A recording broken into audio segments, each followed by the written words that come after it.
এইটা কেন, আমি যে তো মেয়ে, তো বিয়ে তো করতেই হবে। ঘটনা হয়েছে যদি বিয়ে করি, বিয়ের পর অবশ্যই আমি মিডিয়া ছেড়ে দিব যদি আমার হাজবেন্ড না চায়। হ্যাঁ, সে যদি না চায় তাহলে আমি মিডিয়া কাজ করব না। এখন কি কারোর সাথে কোনো সম্পর্ক চলতেছে? অবশ্যই, কেন না। আচ্ছা আচ্ছা, তাহলে কি আপনি এই কারণটাতেই যে আপনার সম্পর্ক চলতেছে কারোর সাথে, এই কারণে কি হিরো আলমের প্রস্তাবটা প্রত্যাখ্যান করছেন? অবশ্যই, মূলত হচ্ছে আমার মনে হয় যে আমি এক পুরুষে আসক্ত আছি, তো এই তার সাথে যদি আমার সম্পর্ক না থাকতো তাহলে মনে হয় যে আমি হিরো আলমের ফাঁদে পা দিতাম।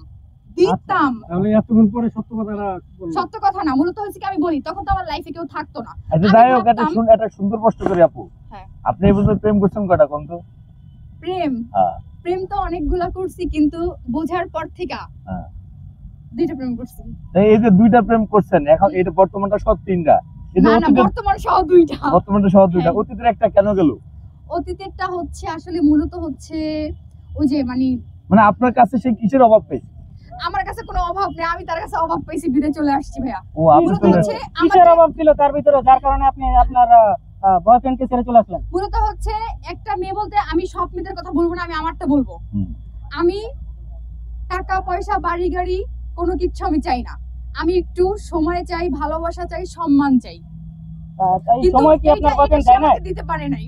মানে আচ্ছা এখন যে আমাকে বর্তমানে দেখে- যে আছে, সে কি আপনার এগুলো দিতে পারতেছে? অবশ্যই তার থেকে বেশি। তার থেকে বেশি? তাহলে তার এটাই থেকে কনফার্ম দ্বিগুণ। নাকি?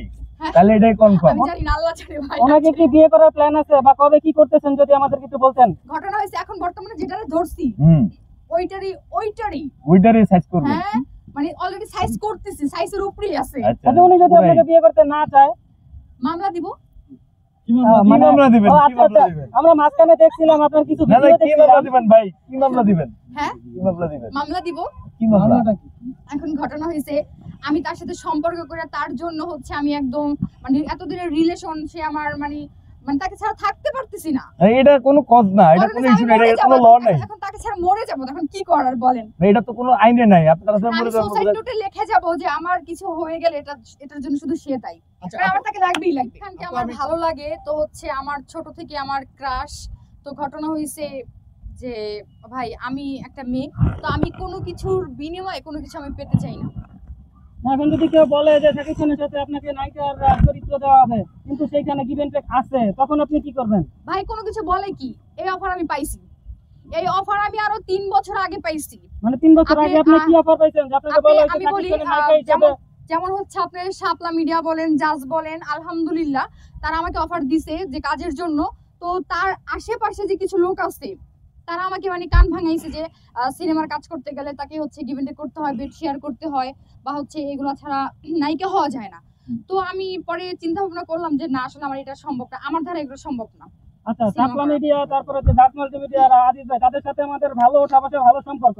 তো এরা তো কখনো এই টাইপের প্রপোজ দিয়ে কাজ করানোর তারা কথা কেন না। দিবে? তারা কেন দিবে? আমি তো তাদের কথা বলি না, আমি বলছি তাদের আশেপাশে যে লোকাল কিছু পাবলিক থাকে তারা এই অফার গুলা দেয়। তার মানে আপনি 3 বছর আগে শাকিব খানের সাথে সিনেমা করার সুযোগ পাইছিলেন, শুধু গিভেন টেকের কারণে আপনি করেন নাই, তাই তো? সাকিব খান না, আমি হচ্ছে আপনার নাটক বলেন, তারপর হচ্ছে বিজ্ঞাপন বলেন, আমি অনেক কিছুর মানে টিভিসি কাজ করার অনেক সুযোগ পাইছি, কিন্তু আমি করি নাই একমাত্র বেড শেয়ার গিভ এন্ড টেকের জন্য। কারণ ভাই আমি এসব দিয়ে কাজ করতে চাই না, আমি যেখানে আছি এখানে আলহামদুলিল্লাহ আমি অনেক ভালো আছি। তার মানে শাকিব খানের সাথে যদি কোটি টাকা বাজেটের সিনেমা হয়, যদি সেখানে খারাপ কিছু থাকে তাহলে আপনি করবেন না, তাই তো? না, আমি করব না। যদি আমাকে বলে যে তোমাকে আমি সাকিব খানের সাথে মুভি করাবো, তো হচ্ছে তুমি সৎভাবে কাজ করবা, তো আমি মাগনা ফ্রিতে কাজ করে দিব। আচ্ছা ঠিক আছে, আমরা তাহলে এই প্রসঙ্গগুলো বাদ দিই। এখন আপনার ফিউচার প্ল্যান কি? আপনি কি করতে চান? ফিউচারে কি করতে চান আমরা জানতে চাই। আমার ফিউচারে ঘটনা হয়েছে আমি এইভাবে মানে ভালোভাবে কাজ করতে চাই, পরে হচ্ছে দর্শককে ভালো ভালো কাজ, তারপর গল্প, এগুলো আমি উপহার দিতে চাই। বিয়ে শাদীর কোনো চিন্তা আছে মাথায়, নাকি মিডিয়াতে কাজ করতে করতে বয়স শেষ হয়ে যাবে তারপরে? না না,